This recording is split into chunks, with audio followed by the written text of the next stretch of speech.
बोलिए सदगुरुदेव की जय। संत समाज की जय।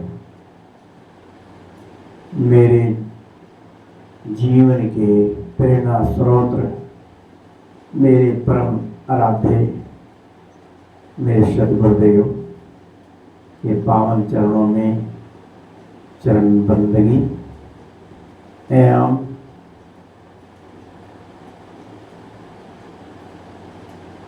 सत्संग सभा स्थल में बैठे हुए मंच पर विराजमान अपने ऊंचे शिखर पर पहुंचे वंदनीय संत समाज एवं मेरे सत्संग प्रेमी बंधुओं, माताओं, बहनों एवं इस वसुंधरा पर खेलने वाले नन्हे मुन्ने प्यारे बच्चों, श्री गुरु कबीर साहब ने जीवन को ऐसे तरीके से लोगों को चुटकी काट काट के जगाने का प्रयास किया। कबीर साहब का ज्ञान जो है सबसे निराला, इसलिए सदगुरु कबीर साहब संत सम्राट कहे जाते हैं। सदगुरु ने कहा, खाते खाते युग भया, बहुर न चेतो आम, कहे कबीर पुकार के, ये जीव अजेता जाए।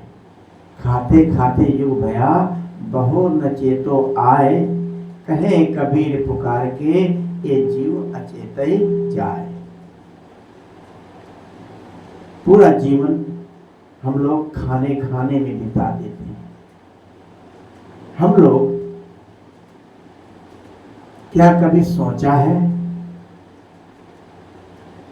कि हम क्यों जीते हैं? क्या खाने पहनने के लिए जीते हैं? क्या शादी विवाह करने के लिए जीते हैं? क्या बच्चा पैदा करके इनको पालने के लिए जीते हैं? क्या दिन रात काम धंधा करने के लिए ही जीते हैं? दुकानदारी बिजनेस करने के लिए जीते हैं? आखिर में हमारा जीने का उद्देश्य क्या है? हम जीते क्यों हैं? संसार में आए क्यों हैं? क्या इसके बारे में हमने कभी सोचा है? सदगुरु अभिलाष साहब जी कहा करते थे, हम क्यों कमाते हैं? क्यों कमाते हैं? जीने के लिए। भोजन नहीं करेंगे तो कैसे जिएंगे? कमाते हैं जीने के लिए। जीते क्यों हैं? कमाते हैं खाने के लिए, खाते हैं जीने के लिए। और जीते क्यों हैं? इसके बारे में हम लोग विचार ही नहीं करते। पूरे जीवन बीत जाता है बस कमाते खाते, कमाना खाना, पूरे जीवन खाते खाते बीत जाता है। क्या इसी में हम लोग काम करते करते गोल गोल इसी में घूमते रहे? जिए अपने कल्याण के लिए, अपनी मुक्ति के लिए, अपने भजन के लिए। भजन बिना जीवन सब बेकार है। भजन असली क्या है? असली भजन है अपने होठों को बंद कर लो, कानों को बंद कर लो, आंखों को बंद कर लो, अंधे हो जाओ, बहरे हो जाओ, गूंगे हो जाओ। सुना भी होगा, बापू महात्मा गांधी जी के 3 बंदर थे। तीनों बंदर एक मुंह को बंद किए रखता था, एक कान को, एक आंख को। इससे हमें शिक्षा मिलती है कि हमें अपने आंखों का बंद करने का मतलब है बाहर मुखी ना हो। जो अपना कल्याण करना चाहता है अंतर्मुखी होना चाहिए। बाहर मुखी और कहा सुमरन सुरत लगाई के, मुख से कछु न बोल, बाहर का पट बंद कर, अंदर का पट खोल। सुमरन सुरत, जब ध्यान में बैठते हैं सुमरन सुरत लगाए के मुख से बिल्कुल शांत स्वभाव, शांत भाव से ध्यान में स्थित होकर बैठ जाए और बाहर अपने मन को भागने ना दें, बाहर से बंद रखें। इसे कहते हैं गूंगा होना, बहरा होना और आंखें बंद कर लेना। बाहर की तरफ यदि हम भागेंगे तो मन अंदर स्थित नहीं होगा। इसलिए सदगुरु ने कहा कि सुमरन सुरत लगाई के मुख से कछु ना बोलो, बाहर का पट बंद करो, अंदर का पट खोलो। भजन किसे कहते हैं? क्या भजन गाने को भजन कहा जाता है? भजन करना और भजन गाना दोनों अलग अलग बातें हैं।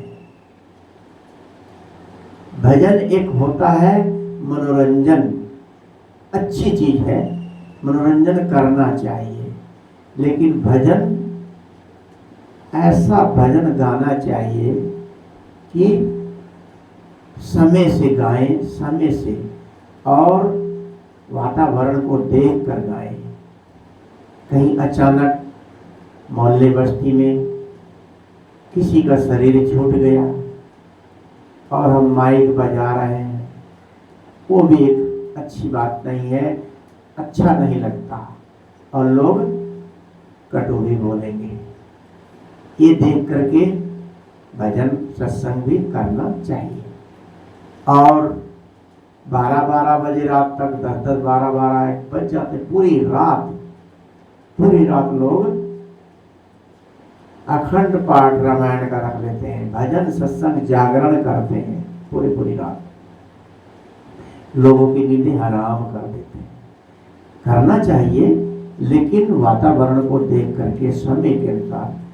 किसी बच्चे का स्कूल का पढ़ाई पेपर चल रहा है, एग्जाम का समय है और वहाँ आवाज़ हो रही है, उनके लिए कितना दुख की बात है। क्या हम इससे धर्म का हमें कुछ लाभ होगा? मतलब नहीं। कितने लोग जागरण करते हैं, भजन गाते हैं, जागरण भजन करते हैं, तो क्या करते हैं? शराब पी करके। कितने जागरण वालों से पता कर सकते हैं, जागरण वाले खुद कहते हैं कि हम लोग शराब ना पिए तो पूरी रात जागरण नहीं कर सकते। और बड़े बड़े धुरंधर गायक, जिनके भजनों को सुन करके मार्गदर्शन मिलता है, उनके भजन सुन करके हम लोग सुबह अपना दिनचर्या शुरू करते हैं। ऐसे ऐसे गायक को दारू परोसी जाती है, शराब परोसी जाती है, शराब पी करके तब स्टेज पर आके भजन गाते हैं। भजन इतना अच्छा गाते हैं, नाम नहीं लेना चाहते, कि बीत गयो दिन भजन बिना रे, तूने हीरा जन्म गवायो, मीरा हो गई दीवानी, चादर हो गई बहुत पुरानी, अब तो सोच समझ अभिमानी। ऐसे ऐसे भजन गाते हैं, बहुत अच्छा भजन जो दिल को छूता है। जब उनसे पूछा गया, संत श्री गौरव साहब जी ने चर्चा किया उन्हीं का विषय लेकर के मैं यहाँ बोल रहा हूँ। हमारे दर्शक भी हैं, और उन्होंने स्वयं उनसे पूछा, आप शराब पीते हैं? शराब पीकर तब भजन स्टेज पर आते हैं? तो कहा, देखो कि हम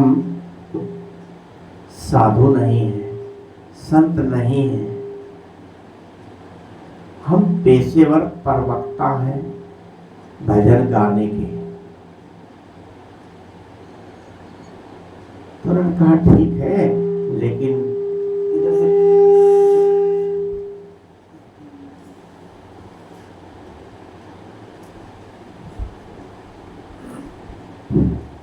तो कहा, शराब पी करके भजन गाना शोभा नहीं देता, लेकिन लोग शराब पी करके ही मस्त होकर के भजन जागरण वगैरह करते हैं। रामलीला तक, जो रामलीला राम का नाटक किया जाता है, अपने इष्ट का नकल करते हैं। वहाँ पर जब देखा जाता है बाद में पंडाल खत्म हो जाता है रामलीला का, तो वहाँ कम से कम कुछ नहीं, एक बोरा पन्नी की शराब की पन्नियाँ मिलती हैं। पहले पाई गई, पहले पन्नी में शराब बिकती थी, लिफाफे के पन्नी के अंदर।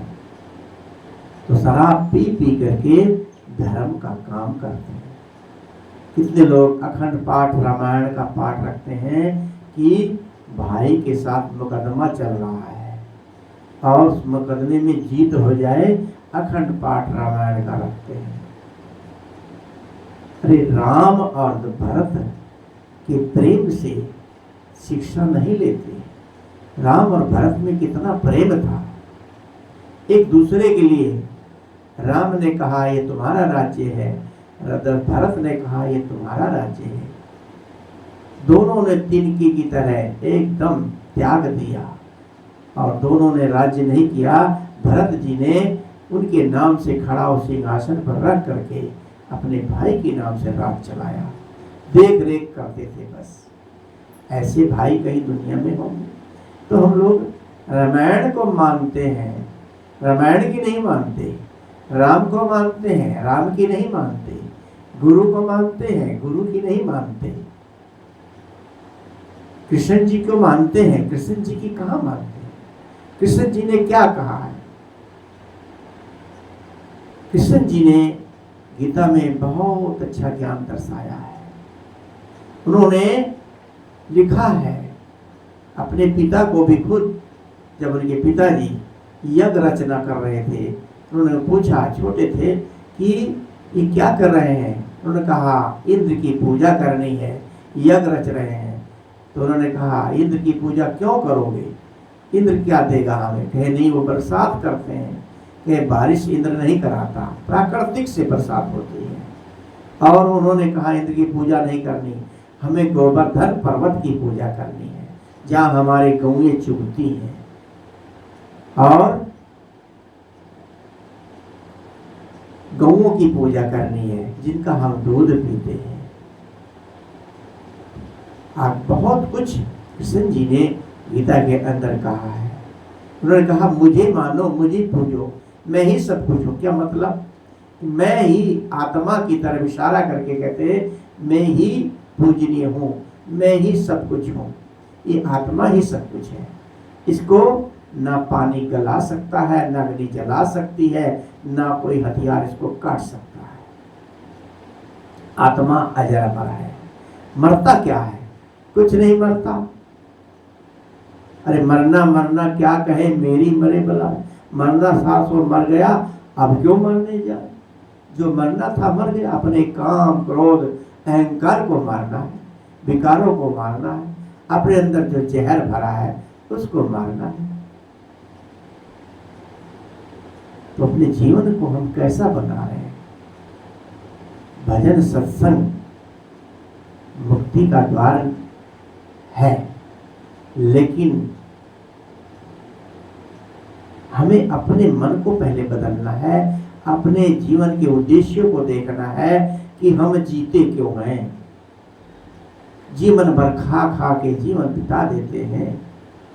हमें किसी से राग द्वेष नहीं करना चाहिए, किसी से दुश्मनी ना करें। बिना परहेज के कुछ होने जाने वाला नहीं है। भजन गाना, बताया मैंने कि भजन गाना भजन करना दोनों अलग अलग बात है। दिन रात भर भजन गाओ, किसी का दिल दुखाओ, कोई सो रहा है, कोई पेपर किसी का है, कोई बीमार है, कोई अचानक मोहल्ले में डेथ हो जाए, तो देख करके सोच करके यही धर्म है, कर्म ही धर्म है। अगर कर्म हमारा अच्छा नहीं है तो धर्म करने से कोई लाभ नहीं होने वाला। तभी कहा है, गौरव साहब जी कहा करते थे कि दिल दुखाना छोड़िए, दिल रुबा बन जाइए।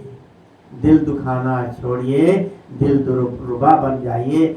आप पत्थर क्यों बने हो, आईना बन जाइए। किसी का दिल नहीं दुखाना चाहिए, उसके लिए दुआ करनी चाहिए। अपने दिल को पत्थर समान नहीं रखना चाहिए। ऐसा बन जाए कोमल, दूसरे के प्रति दया भाव, नम्रता। कि दया धर्म का मूल है, पाप मूल अभिमान। तुलसी दया न छोड़िए, जब लग घट में प्राण। दया भाव ही सबसे बड़ी भक्ति है। और भजन किसे कहते हैं? भजन गाने को नहीं कहते, बहुत मनोरंजन है। और राम राम जपने को भी भजन नहीं कहते। ये तो पहली सीढ़ी है। रट्टू विद्या बन जाते हैं हम लोग। नियम है, मंदिर जाना है, जल चढ़ाए, फटाफट जल्दी से जल चढ़ाए, तुरंत आए फिर अपने खाना पीना नाश्ता किया, दुकान पर गए। दुकान पर जा करके हम क्या करते हैं? ग्राहक से कैसा व्यवहार करते हैं?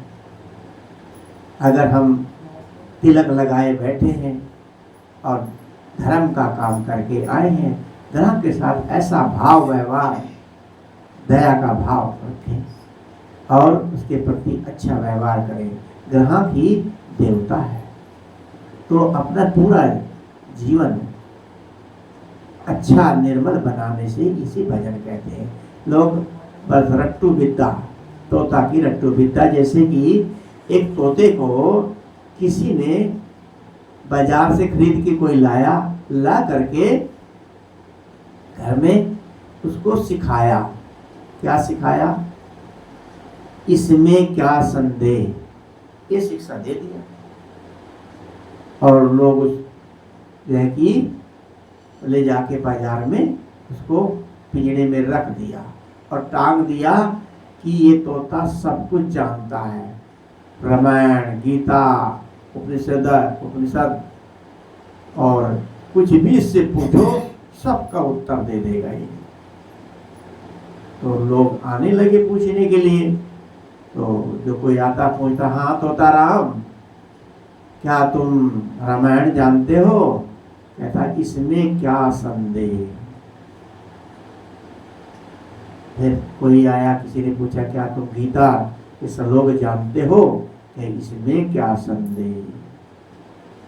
जो कोई प्रश्न करता तो यही कहता इसमें क्या संदेह।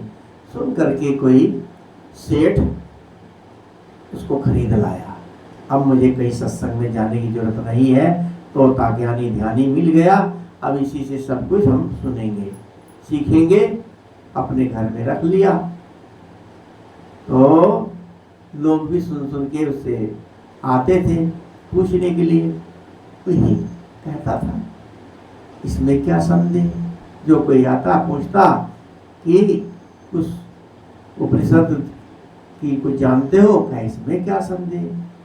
जो कोई प्रश्न करता उससे कहता इसमें क्या संदेह। ऐसे ही घूमते घूमते एक संत को पता लगा, पारकी संत थे। वो वहाँ गए, कहे जी आपके तोता का सुना है कि सब कुछ जानता है, कि मेरे से क्या पूछो, जाओ तोते से पूछिए। तो वो तोते के पास जाते हैं, तोते से कहते हैं हाँ तोता राम, आप रामायण के कुछ श्लोक जानते हो क्या? हाँ, इसमें क्या संदेह? कि गीता जानते हो क्या? इसमें क्या संदेह? उपनिषद जानते हो क्या? इसमें क्या संदेह? कि जरा गीता की कोई श्लोक सुनाइए, क्या इसमें क्या संदेह? क्या रामायण की चौपाई सुनाइए, क्या इसमें क्या संदेह? तो संत जी समझ गए। उन्होंने कहा, सेठ जी आप तो ठगे गए, ये तोता कुछ नहीं जानता आपका, सिर्फ इतना ही जानता है, इसमें क्या संदेह? तो सेठ जी आए, कहे अरे ऐसे कैसे हो सकता है? उसने आके कहा, भाई तोता राम तुम कुछ नहीं जानते, क्या इसमें क्या संदेह? क्या मेरा पैसा सब डूब गया, क्या इसमें क्या संदेह? बस सेठ जी तो सिर पर हाथ मारा, ये तो इतना ही जानता है, बस इसमें क्या संदेह? तो ऐसी भक्ति ना करें कि उसका सार न जाने रट्टू विद्या नहीं। अपने मन को ठीक रखने के लिए, अपने अंतःकरण को ठीक, अपना खान पान रहन सहन इसको ठीक रखना होगा, जीवन को अपने समझना होगा। नहीं रात गंवाई सोए की, दिवस गंवायो खाए, हीरा जन्म अमोल था, कौड़ी बदले जाए। पूरा रात बीत जाती, खा करके बीत सो जाते हैं और पूरा जीवन ऐसे ही बीत जाता है। ये हीरा जन्म, हीरा का मतलब एक अनमोल चीज के का एक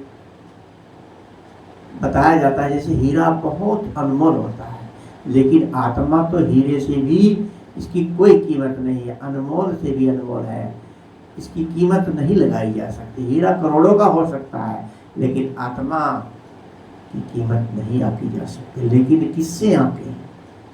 किससे आके? जैसे कि किसी नदी का को आंकना हो, समुद्र का उदाहरण देते हैं, किसी की कीमत आंकनी हो तो हीरे का उदाहरण देते हैं। लेकिन ये जन्म, ये हीरा जन्म, तूने हीरा जन्म गंवायो रे, माटी के मोल में तू हीरे लुटा रहा। ये जीवन को हम ऐसे ही बिता रहे हैं, तो अपने जीवन की कीमत समझनी चाहिए। दो चीजें हैं जीवन में, भोजन और भजन। भोजन क्या है? सबको मिलता है, पशु जितने भी प्राणी पशु पक्षी हैं सबको भोजन मिलता है।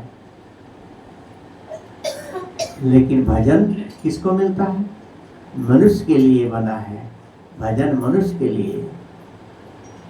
हमारा सौभाग्य है ये जीवन हमें मनुष्य का मिला है, तो हमें अपने जीवन को बदलने के लिए भजन करना चाहिए। ये बहुत सौभाग्य प्राप्त हुआ है। अपना जीवन पूरा हम लोग खाने में बिता देते हैं, बिस्तर पर बिता देते हैं। कितने लोग सुबह ही उठते ही बिस्तर से न मुंह धोया, न मंजन किया, न राम न रहीम न अल्लाह न खुदा, कुछ नहीं। सुबह उठते ही आवाज लगाएंगे, बेड टी पीते, चाय चाहिए। बिना मुंह धोए ही लोग चाय पीते हैं। दिन रात आदमी खाने खाने खाने के लिए उठते ही खाना।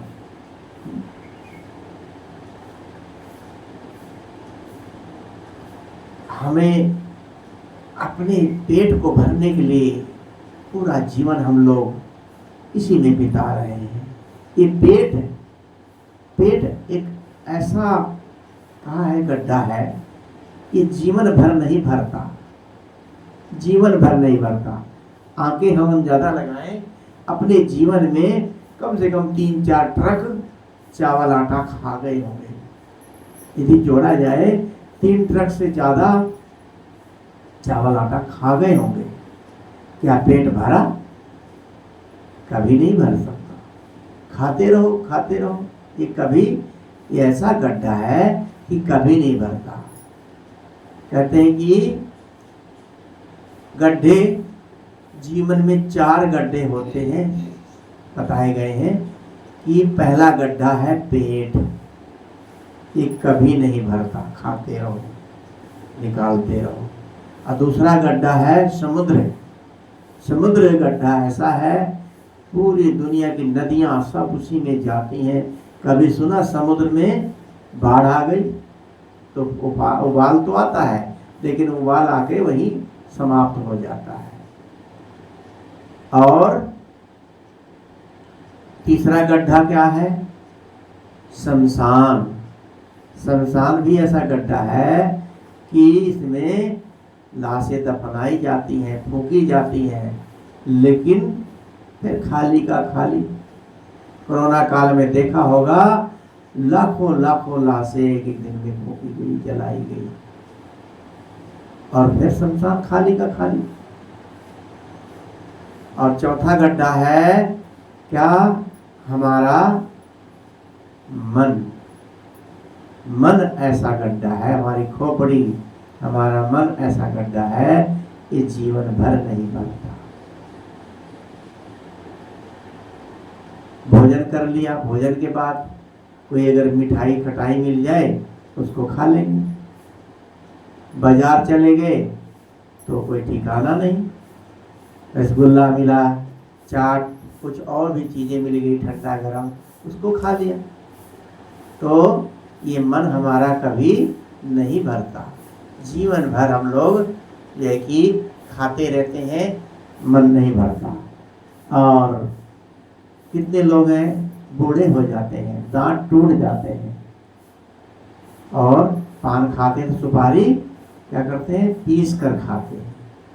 कोई चीज़ खानी हुई उसको पिसवा लेते हैं बूढ़े होने पर भी। और जब हम लोग बूढ़े हो जाते हैं, कुछ उम्र हो जाती है, बहू आ जाती है, तो हम लोग बूढ़े कहलाते हैं। जब बहू आ गई तो समझ लो हम बूढ़े हो गए। बूढ़े कहने वाले आ गए। अगर आपके सामने मुंह पर बूढ़ा बुढ़िया नहीं कहते तो अपने मुंह पर तो मम्मी मम्मी कहेंगी, पापा पापा कहेंगे, लेकिन ससुराल जाएंगे तो कहेंगे मेरी बुढ़िया, मेरा बूढ़ा, ऐसे हैं वैसे हैं, अच्छे हैं या खराब हैं। तो जिस दिन बहू आ जाए तो अपने आप को बूढ़ा बुढ़िया समझ लेना चाहिए। लेकिन हम सास बन जाती है। सास का मतलब क्या है? कि सारी आस को खत्म कर देना, सारी आशा खत्म कर दो। आशा क्या? अब श्रृंगार नहीं करना, मेकअप नहीं करना, अपने बिल्कुल शालीनता में रहना, और बुजुर्गों वाले व्यवहार रखना, संयमता से रहना, बच्चों के साथ मिलजुल के रहना, बहू को बेटी के समान मानना। लेकिन देखा जाता है, किसी ने कहा सास, पूछा गया सास किसे कहते हैं? उसने कहा जो सांस ना लेने दे उसको सास कहते हैं, जो बहू को सांस ना लेने दे उसको सास कहते हैं। ऐसे ऐसे। लेकिन जब बहू आ जाती है, बहू भी पोते हो गए, सास भी जवान बनना चाहती है, बाल काले करती है। देखा गया 70-70 साल की लेडीज़ें बाल को काला करती है। बूढ़ा तो होना ही नहीं चाहता कोई, बहू भी और सास भी, और दोनों मेकअप बराबर करते हैं। कई बार तो पता नहीं लगता बहू कौन है सास कौन है। तो हमें अपनी उम्र के हिसाब से अपने आप को ढाल देना चाहिए। आज जो हम अपने में परिवर्तन लाएंगे, आगे चल के आगे उसी तरह से बच्चे भी हमारे को देख के ढलेंगे। छोटे छोटे बच्चों को लिपस्टिक माताएं लगाती हैं, बच्चे भी देखते हैं, वो भी कहते लाओ हम भी लगाएंगे। आजकल तो फैशन हो गया है, लिपस्टिक लगाए बिना लड़कियां कॉलेज स्कूल जाती ही नहीं। ये सब क्या है? बहुत बड़ा प्रदूषण, कपड़े का प्रदूषण।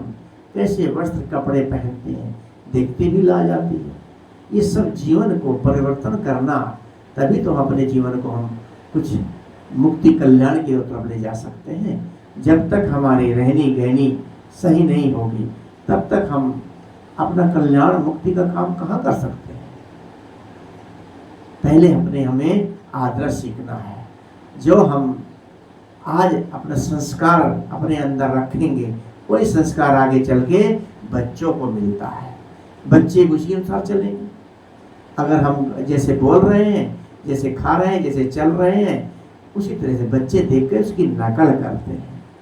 तो हमें समाज को नहीं देखना है कि समाज में ऐसे चलते हैं। अब तो फैशन हो गया, सास ससुर बैठ करके भोजन एक साथ खाते हैं, सामने हम बैठ के खाते हैं।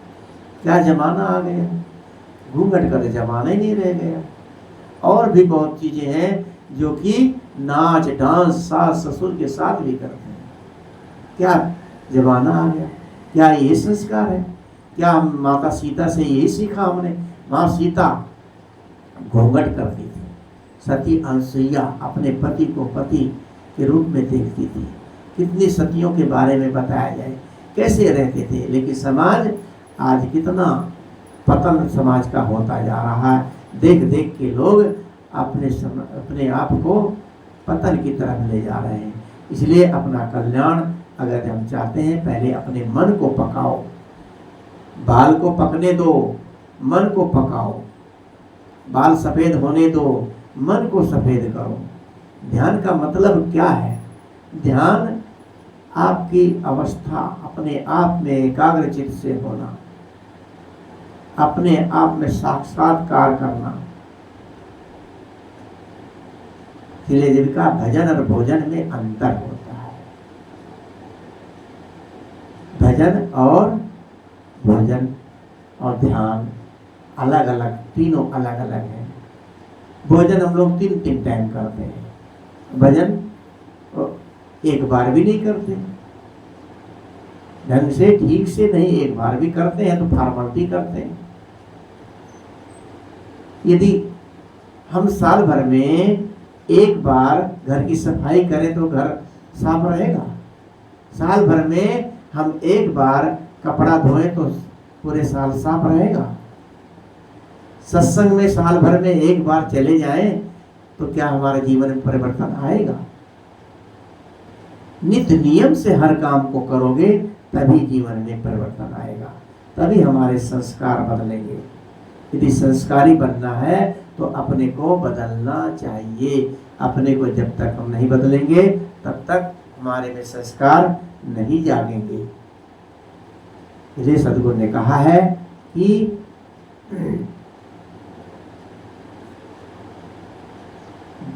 बीत गयो दिन भजन बिना रे। पूरा जीवन बीत गया भजन के बिना। सब साहब ने कहा, जब दर्शन को दिल चाहिए तो दर्पण मांजत रहिए।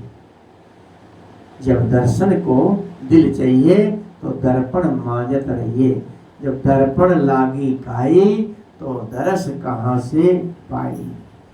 तो अपने मन को मांजो, अपने मन को साफ रखोगे, अपने अंदर मन में क्या क्या विकार उठ रहे हैं उनको साफ रखोगे, तभी तो अंदर से काई जंग जो मन के अंदर कुवासनाओं का भरा पड़ा है वो साफ नहीं होगा। तब तक हम अपना कल्याण मुक्ति का काम कहाँ कर सकते हैं। ये चुनरी, ये शरीर है, ये चुनरी है अनमोल। गौरव साहब जी गाते हैं, ये चुनरी है अनमोल, दिन दिन भजन करो। ये चुनरी अनमोल है, ये शरीर अनमोल है। इस चुनरी को संभाल के रखना है। यदि हम मुक्ति कल्याण का काम करना चाहते हैं, इस चुनरी में बैठ के ये जीव अपना कल्याण कर सकता है। आपकी सुंदरता बाहर से दिखती है, लेकिन अंदर की सुंदरता जो होती है आपके व्यवहार से होती है। इसलिए हमें अपना व्यवहार अच्छा बनाना चाहिए, अपनी आत्मा को सुंदर बनाना चाहिए, दुर्व्यसन छोड़ना चाहिए, सब चीज़ का परित्याग करें। इसलिए खान पियन रहन सहन सब अपना अच्छा होना चाहिए। ये उपनिषद के ऋषि ने कहा है, आहार शुद्धो सत शुद्धि, सत शुद्धो पूर्वा स्मृति। यदि हमारा आहार खान पियन रहन सहन सब अच्छा है तो समझ लो सब कुछ अच्छा है। इसलिए हमें ने कहा कि हम क्यों जीवन को जीते हैं। मूल है हमारे इस सत्संग का कि हम ये जीवन क्यों जीते हैं, किस लिए जीते हैं, क्या करने के लिए आए हैं। ये सब हमें अपने जीवन को समझना है, तभी कुछ हम अपने कल्याण का काम कर सकते हैं। नहीं तो पूरा जीवन खाते खाते युग भया, बहु नचे तो आन बहु नचे तो आए। कहे कबीर पुकार के ये जीव अचेत ही जाए। ऐसे जैसे आए हैं ऐसे चले जाएंगे। तो ऐसा हमें अगली अपने जीवन को सुखमय और कल्याण में बनाना है, तो अपने जीवन की रहनी को बदलना होगा। इन्हीं शब्दों के साथ अपनी वाणी को विराम देता हूँ। बोलिए सद्गुरुदेव की जय। वंदन है जी गुरु